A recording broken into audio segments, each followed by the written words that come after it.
Hello. Sunil सेठी घरे बाड़े? वो तो घर पर नहीं है।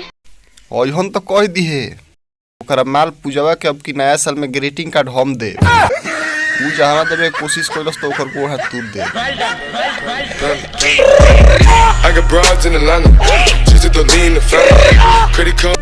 यही नहीं, अभी और सुनिए।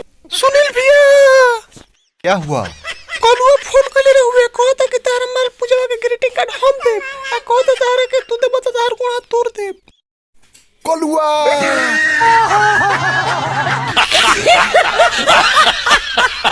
क्या हुआ? ग्रीटिंग कार्ड के कहूँ दुकान खुलल नहीं खे, कहाँ मर गए सब? चुपचाप रहना शांति से। चलो बड़ा बुढ़ौती में ग्रीटिंग कार्ड देबे।